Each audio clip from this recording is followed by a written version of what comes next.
Olha, pessoal, vamos começar nossa aulinha com a relação dos seres humanos com os outros seres. Aula de ciências do dia 25. Então, essa relação os seres humanos fazem desde quando nascem, crescem, reproduzem, envelhecem e morrem. Tanto os seres humanos quanto os outros seres que fazem esse mesmo processo, como plantas, animais.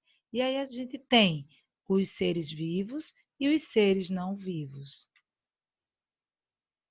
Para a gente entender melhor, vamos ver esse vídeo, onde o vídeo ele vai falar um pouquinho, né, dos seres vivos e dos seres não vivos. Aula de ciências, seres vivos e seres não vivos. Em nosso planeta, temos seres vivos e não vivos. Plantas, fogo, seres vivos, animais e plantas. Os seres vivos são aqueles que nascem, crescem, reproduzem e morrem. Os seres não vivos são aqueles que não nascem, não crescem, não envelhecem e não morrem. Aqui eu tenho no vídeo alguns seres vivos, como os animais, os fungos, as plantas, as algas. Aqui tem uma palavrinha que ela está escrita errada, mas o nome certo é protozoários. E essa outra palavrinha também é chamada de bactéria. Então, aqui mostra todos os seres que vivem, né? Que são seres vivos, porque eles nascem, crescem, reproduzem e morrem. Lembrando que aqui nesse slide foi colocada a palavrinha escrita da forma errada. O certo seria protozoários e bactérias. Vamos seguir. Seres não vivos. Os seres não vivos são aqueles que são inanimados, que não possuem vida, mas que também são da natureza, como o ar, água, solo e pedras. Existem ainda os objetos criados pelo homem, que não têm vida. Avião, livro, telefone, anel, bicicleta. Seres vivos precisam dos seres não vivos. Por quê? Não esqueça, o ar também não possui vida, mas homens e animais precisam dele para sobreviver, bem como a água e da terra. Vamos preservar a natureza. Nossa vida depende dessa ideia, certo? Então vejam só, nós vamos ver agora a relação entre plantas e animais. Nós vimos anteriormente no vídeo quem são esses seres vivos e quem são os seres não vivos. Então, essa relação entre plantas, animais, seres vivos e não vivos, tudo caminha nesse ambiente em que nós vivemos. Vamos ver aqui o que diz. Relação entre plantas e animais. Existem vários tipos de relações entre plantas e animais. Observe algumas delas nas imagens abaixo. Primeira imagem. Muitos morcegos se alimentam de frutos e de pólen, que é o pó amarelado presente em algumas flores. Ao levarem o pólen de uma flor para outra, os morcegos ajudam a planta a se reproduzir. As araras fazem um ninho dentro do tronco de uma árvore. Os veados se alimentam de plantas e protegem de caçadores, escondendo-se no meio da vegetação. As abelhas também se alimentam do pólen de algumas flores. Ao passar de uma flor para outra, elas também ajudam a planta a se reproduzir. Semana passada, a tia Dani passou um videozinho e no vídeo tinha falando polarização. A palavra certa, que é a abelha, o morcego, a borboleta também, elas fazem a polinização, que elas colocam as suas patinhas nessa partezinha amarela da flor, né? E aí elas são chamadas pelo aquele cheiro doce, e aí elas ficam todas meladinhas de pólen, e aí elas saem polinizando todo o lugar onde tem as frutas. Nós vamos ver esse videozinho aqui, e aí a gente vai entender melhor esse processo. Vamos lá?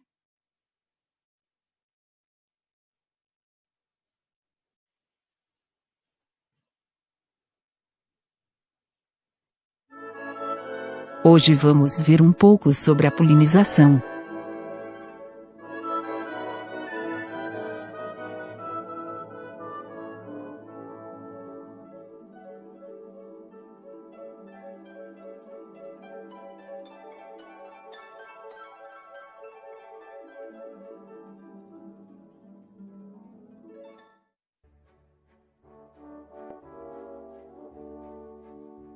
Você já parou para olhar todas as flores maravilhosas que tem pelo mundo? Já se perguntou como elas aparecem em tantos lugares diferentes? Elas se espalham por causa de vários fatores, mas todos eles têm em comum o pólen. O pólen é um pozinho fino que a flor produz. Quando ele entra em contato com outra parte da mesma ou de outra flor, ela começa a produzir sementes. Esse encontro é chamado de polinização. Mas como o pólen pode chegar em outra flor? Além do vento e da água das chuvas, alguns animais também podem fazer a polinização. Sabe como? As flores geralmente possuem cheiro e cores chamativas. Além disso, algumas produzem o néctar, uma substância com sabor bem agradável para muitos animais. Ao visitarem a flor, seja para se alimentarem do néctar, do pólen ou mesmo de outras estruturas, como as pétalas, o pólen pode grudar no corpo desses animais. Assim, ao se direcionarem para outra planta da mesma espécie, a polinização acontece. Alguns animais polinizadores são abelhas, joaninhas e outros besouros, moscas, mariposas, borboletas, pássaros, como beija-flor, e certos morcegos.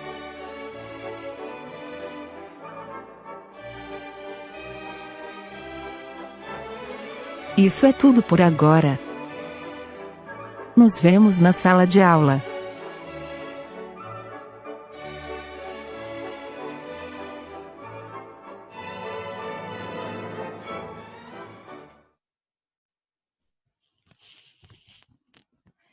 Então, pessoal, foi o que nós vimos, né? A polinização, ela é o processo que tanto as abelhas, como a gente viu, né? As mariposas, as borboletas, elas fazem. E aí vai na flor, e a flor é quem faz o fruto. Lembra que tinha dando logo no comecinho, que é quando a gente viu as partes da planta, e aí, quanto mais pólen tiver espalhado, mais bonito ficam as flores, mais frutos nós vamos ter. Então, aqui na página 80, vamos aprender mais um pouquinho e vamos resolver algumas questões. Na página 80, você vai observar primeiro, antes de qualquer coisa, nós vamos observar esse espaço. Esse espaço é onde? Esse espaço aqui, essas crianças, essas pessoas, elas estão aonde? Estão numa praça, né?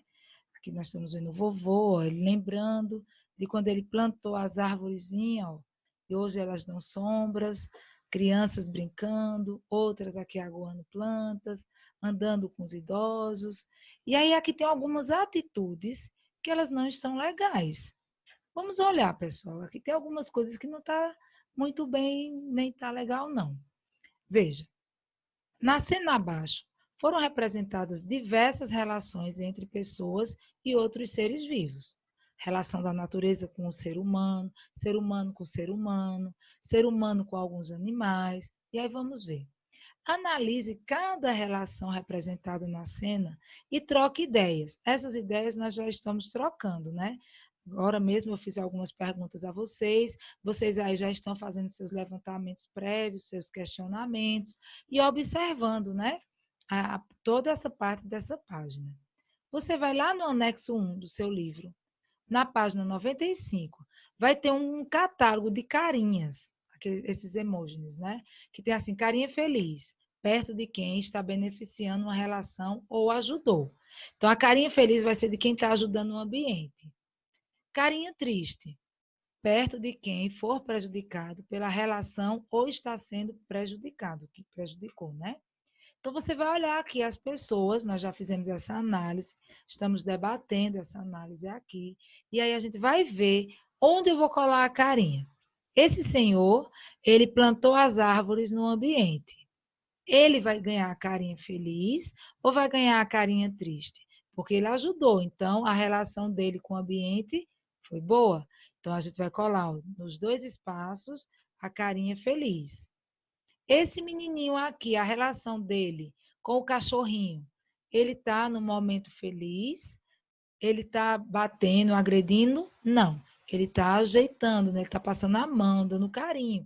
Então, você vai colocar aqui, ó, a carinha de feliz no menino e a carinha também do cachorrinho, né? Que está recebendo carinho. As duas crianças aqui, ó, o papai conversando com essa outra criança. O que é que está acontecendo aqui? Um diálogo, né? Ele está olhando a filhinha brincar no escorrego. Então, mais duas carinhas felizes. Essa senhora aqui aguando as plantinhas, ó, tá o quê? A relação dela tá boa, então a carinha dela vai ser feliz e as plantinhas agradecem pela água que estão recebendo. Essa criança aqui, pessoal, olha só, ela tá no chão, provavelmente ela caiu. Aqui eu tô vendo algumas gotinhas de lágrimas. A relação dela com o ambiente tá bem? Não, ela caiu, se machucou, por isso que ela chorou. Então aqui vai ser a carinha triste. Esse menininho aqui rindo dele, a relação ser humano com o ser humano tá boa? Ele está fazendo a coisa certa? O que é que ele podia fazer? Né? Ele poderia ter ajudado, mas não, ele foi rir. Então a relação dele não tá boa. Então a carinha dele vai ser triste. Essa moça aqui ajudando a senhora, uma atitude boa. Então, a relação dela com outro ser humano, ó, está legal. Então, você vai colocar a carinha feliz. E a senhora que está recebendo a ajuda também ficou bem alegre. Então, você vai colar. Você vai pegar o anexo 1, vai recortar. Use pouca cola, certo? Recorte e cole aqui na página 80. Relações entre plantas e solo. A maioria das plantas vive no solo, que é onde suas sementes germinam e dão origem a novas plantas. As plantas também se relacionam com o solo por meio da raiz, que serve para prender a planta no solo e retirar desse solo água e sais minerais, de que elas precisam para viver. Observe nas imagens abaixo alguns exemplos dessas plantas e de suas raízes. Isso também nós já vimos essa relação, né? Quando nós montamos a nossa árvore, onde a gente viu cada parte dessa fazendo as suas relações. E agora nós vamos ver a relação com o ambiente. Aí aqui, ó, tem alguns pés de mandioca, né? Aqui, que prende as suas raízes. Aqui nós temos a raiz de arroz no espaço bem alagado, porque o arroz precisa dessa parte alagada. E essa outra árvore, né? As raízes delas são bem altas, mesmo elas estando enficadas na terra, mas a gente percebe aqui fora suas raízes também. Então, na página 86, você vai responder. E aí diz assim, segundo quesito: as relações mantidas entre plantas e solo permite que as plantas vivam e se desenvolvam? Sabendo disso, assinale V para as afirmativas verdadeiras e F para as afirmativas falsas. As flores das plantas se localizam dentro do solo? Isso é verdade, gente? As flores, elas ficam embaixo do solo? Não. Então, a resposta aqui vai ser falso. F. As folhas das plantas retiram água e sais minerais? São as folhas que fazem esse processo? Não. Então, vai ser V de novo. Então, você vai colocar aqui letra F. Então, a primeira é a letra F, a segunda também é a letra F. As raízes retiram água e sais minerais para a planta? Verdade? Então, vai ser V. É a raiz que fica, ó, presa no solo e dela ela retira a água e os sais minerais. As raízes prendem as plantas no solo? Sim. Olha aqui, ó, segurando o pezinho da flor, segurando o pezinho de milho. Sim, é verdade, bota o V. As sementes da maioria das plantas germinam no solo? Sim, então é verdade. Então, como é que você vai colocar? Vai ficar F, F, V, V e V. Terceira questão. Observe os desenhos que representam um pé de milho e uma roseira. Circule as partes das plantas que permitem a relação entre elas e o solo. Quem é que fica preso no solo, pessoal? A raiz. Então, você vai circular, ó, a raiz da roseira e a raiz do pezinho de milho. Muito bem. Escreva na linha abaixo o nome dessa parte da planta que você circulou. Nós circulamos qual? A raiz. Quarta questão. Para fazer uma horta saudável, é necessário escolher a terra fértil. O que é terra fértil? Terra fértil é aquela terra boa, com nutrientes, que a planta vai poder sobreviver bem nela. Isto é, que favoreça o crescimento das plantas. As raízes encontram no solo os recursos de que as plantas precisam para viver. Marque a alternativa que mostra quais recursos são esses. O que a plantinha retira do solo? Ela retira a água e a luz do sol? Sim, ela retira a água, mas a luz do sol não. Então, não vou marcar esse. Ela retira sais minerais e água? Sim. Do solo, ela retira sais minerais e a água. Ela retira a água e o ar? Não. No Zoom de amanhã, dia 26/5, vamos fazer as correções das páginas 66 a 69. Nós já fizemos essas atividades, mas amanhã nós vamos fazê-la olhando pelo Zoom. A página 81, você não vai fazer ela em casa, você vai realizar ela comigo no momento da interação. Então, bons estudos, boa aula, caprichem e aí até amanhã.